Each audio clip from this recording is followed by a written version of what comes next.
हाँ तो भाई, ग्रीन रेवोल्यूशन से पहले, हरित क्रांति 1965-66 से भी पहले, जब पूरी दुनिया में केवल टाल वैरायटी के गेहूं ग्रो किए जाते थे, तो हरित क्रांति के पहले और हरित क्रांति के बाद कैसे आपके ड्वार्फ वैरायटी के गेहूं, बौने प्रजाति के गेहूं कैसे पूरी दुनिया में आया, जब कहीं नहीं ग्रो होता था।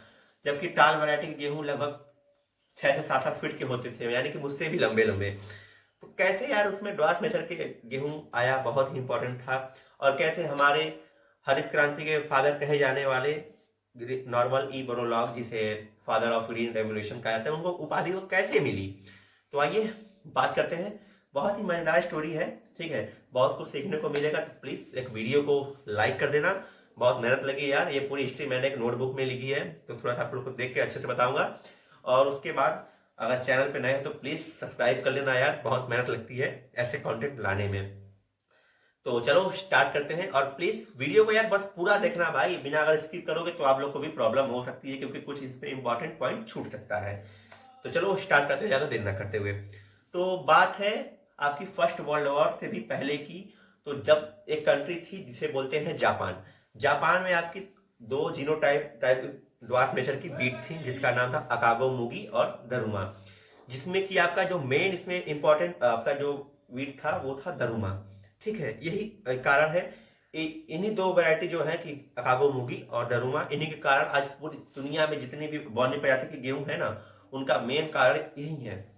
बट कारण कुछ और बाद में बना, तो वो भी आप लोग को बताते हैं, ठीक है। यह तो जीनोटाइप था, जो मेन जीन था वो कहीं और ही था।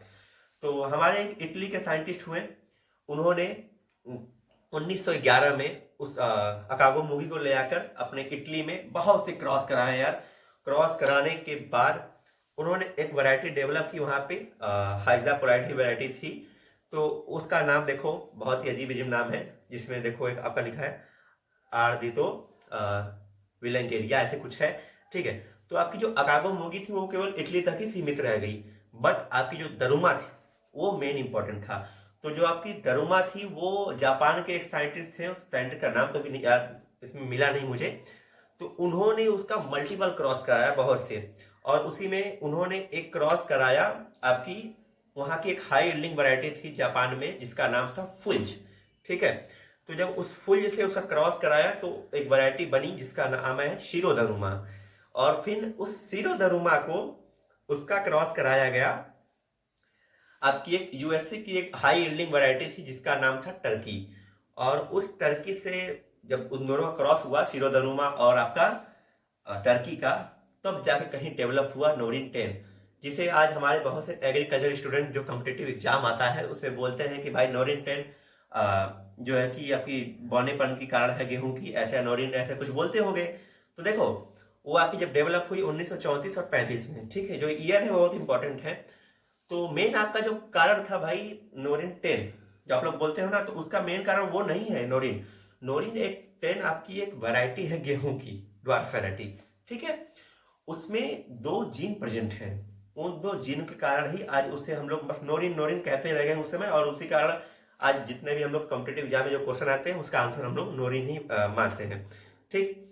तो उसमें वो जो दो जिन प्रेजेंट थे उसको मैंने एक शॉर्ट वीडियो में आप लोग बताया था, बट इसमें आप लोग फिर से बता दे रहे हैं। तो उसमें जो दो जिन थे ड्वार्फिंग नेचर के, उसका नाम था RST-B1B और RST-D1B, ठीक है। तो ये दो जिन थे जिनके कारण उसको ड्वार्फ नेचर आया नोरिन 10 में। तो जो ये नोरिन 10 वैरायटी थी वो बहुत पॉपुलर नहीं हो पाई जापान में, ठीक। तो उसके बाद इसे एज अ यूज किया गया सोर्स के रूप में आपके ड्वार्फिंग जीन के लिए। तो इसी कारण इसको पूरी दुनिया में अब ड्वार्फिंग जीन की तरह यूज किया गया और इसका नाम ही पड़ गया नोरिन, ठीक है। तो उसके बाद हमारे आते हैं आपकी, देखो उसमें बहुत से जो आपके नोरिन 10 है ना, उसमें बहुत से म्यूटेशन हुए, ठीक है, नेचुरल म्यूटेशन हुए, तो वेरीफाइंग जीन के। देन उसके बाद देखो आपकी बात आती है ड्यूरिंग सेकेंड, आपके जब सेकेंड वर्ल्ड वॉर होता है, तो 1944-45 में, तो जब जानते हो गए सेकेंड वर्ल्ड वॉर के बारे में, तो उसमें आपके जो अमेरिका थे वहाँ के जानते हो जितने भी साइंटिस्ट थे वो सब एंटर किए जापान में। तो जापान में हुआ था जानते ही होंगे। तो वहां पे हमारे साइंटिस्ट भी एंटर किया, ऐसा नहीं है कि केवल आर्मी ही ने कब्जा किया, तो वहां पे साइंटिस्ट भी उस पे एंटर किए। तो उसी में एक आपके साइंटिस्ट है डॉक्टर एस.सी. सोलेमन, ठीक है, वो यूएस आर्मी के एग्रीकल्चर एडवाइजर थे, यूएस आर्मी के, ठीक। तो जब वो वहां जापान में एंटर किए तब उन्होंने देखा कि वहां पे नोरिन 10 जो कि बहुत ड्वार्फ नेचर की भाई, जहां हमारे यहाँ 6 से 7 फीट की गेहूं टाल वैरायटी जिसे जिसमें ईल्ड भी कम थी और लॉजिंग की समस्या भी बहुत थी, बहुत जल्दी गिर जाते थे, बहुत सी प्रॉब्लम थी तो एनवायरमेंटल फैक्टर के कारण। और कहा यहाँ जापान में देख रहे हैं भाई कि घुटने तक ही, केवल घुटने तक ही डॉल्फिन नेचर की वीट वहां पे नोरिन 10 ग्रो कर रहा है, ठीक है। तो उन्होंने वहां पर वो चीज देखा और उसके बाद उसको ट्रांसफर किया अपने यूएसए में। वहां पे एक साइंटिस्ट हुए जिनका नाम है O.A. वोगेल, ठीक है, जो कि ब्रीडर थे नॉर्थ ईस्ट आपके जो वीट ब्रीडिंग स्टेशन, यूएसए में एक स्टेशन है वीट का, तो वहां पे 1946 में, ठीक है, 1946 में वहां पे ले गए। उसके बाद उन्होंने भी यार बहुत से क्रॉस किया बट उनको उतनी सफलता नहीं मिल पाई, ठीक। देन उसके बाद बात आती है आपकी नॉर्मन ई बोरलॉग की, ठीक है। तो जब नॉर्मन ई बोरलॉग ने उस सीट को रिसीव किया और उन्होंने उस नोरिन 10 को 1953 में, ठीक है, मोस्ट प्लांट ब्रीडर, मतलब जो एक सीमिट आपकी मैक्सिको में है, जानते होगे, तो फुल फॉर्म चाहो तो आप लोग गूगल पे सर्च कर सकते हो। तो सीमिट है वहां पे जो मैक्सिको में है, वहां स्टेशन पे इन्होंने बहुत से क्रॉस कराए। तो जैसा कि अभी बताया कि हमारे जो नॉर्मन ई बोरलॉग थे उन्होंने 1953 में उस नोरिन 10 को रिसीव किया, देन उसके बाद उसको लेके गए सीमिट मैक्सिको में, ठीक है। तो उस सीमिट में ले जाके उन्होंने उस नोरिन 10 को 1955 में यार मल्टीपल क्रॉस कराए, बहुत से क्रॉस कराए, ठीक।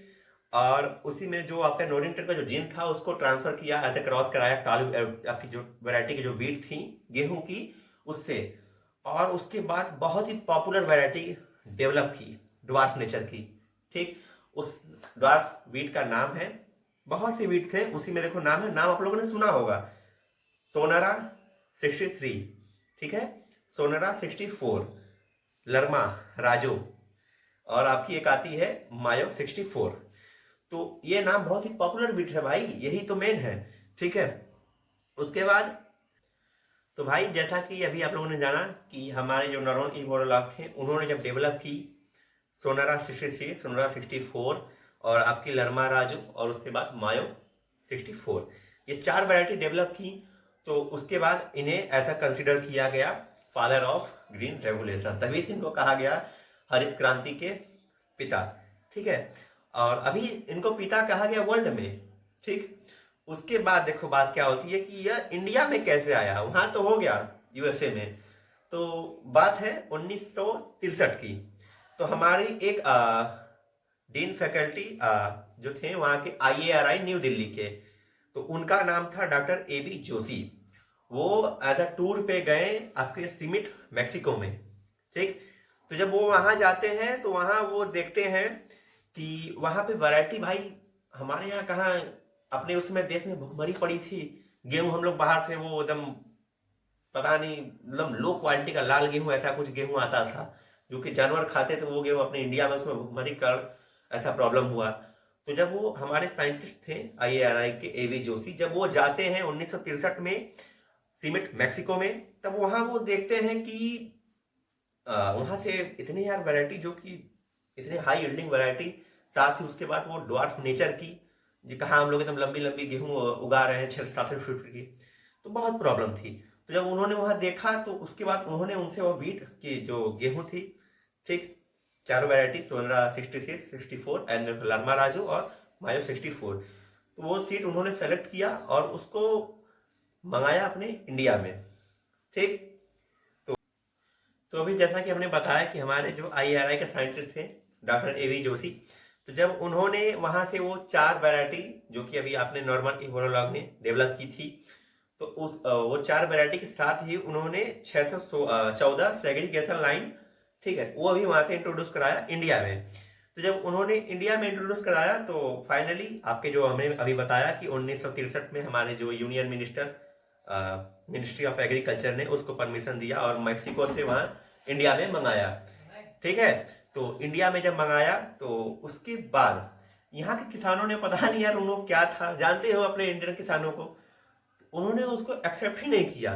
जो आपकी 4 वैरायटी थी तो उसको एक्सेप्ट नहीं किया, और उसके बाद जो आपकी 14 सेग्रीगेशन 614 जो सेग्रीगेशन लाइन थी उससे क्रॉस करा के देन उसके बाद डेवलप की गई 2 पॉपुलर वैरायटी, ठीक, जिसे बोलते हैं कल्याण सोना और आपकी सोनालिका।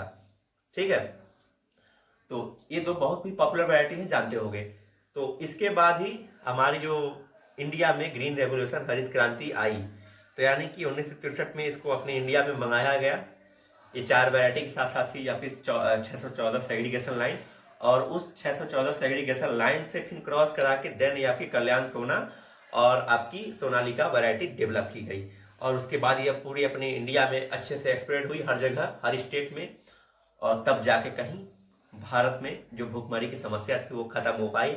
और आज वो कंडीशन आ गई है कि भारत न केवल अपने ही देश में बल्कि दूसरे देशों में भी एक्सपोर्ट कर रहा है अपनी वीट को। तो बहुत ही बड़ी उपाधि थी उस समय के हरित क्रांति के समय इंडिया में। तो ये थी पूरी गाथा कि कैसे पूरी दुनिया के साथ साथ इंडिया में वीट, ड्वार्फ नेचर का वीट, ड्वार्फ गेहूं, कैसे बौनी प्रजाति का गेहूं आया, और हमारे जो हरित क्रांति के पिता कहे जाने वाले वर्ल्ड में नॉर्मन ई बोरलॉग, उनको कैसे यह उपाधि मिली। ठीक है, तो यही सब था। और आप लोग बताइएगा मुझे वीडियो कैसा लगा, अगर अच्छा लगा हो और इम्पोर्टेंट रहा हो तो प्लीज़ यार कमेंट करना और साथ ही लाइक जरूर करना। ठीक है, तो चलो चलते हैं और